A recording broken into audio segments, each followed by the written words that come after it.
Ayun nga guys, nawala po yung mga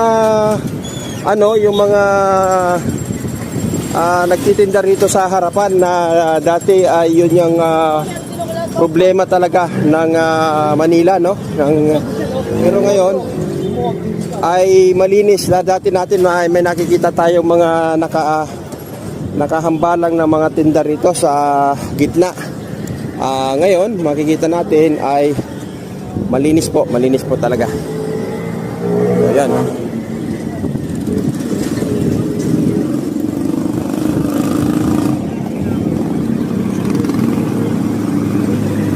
Ayan.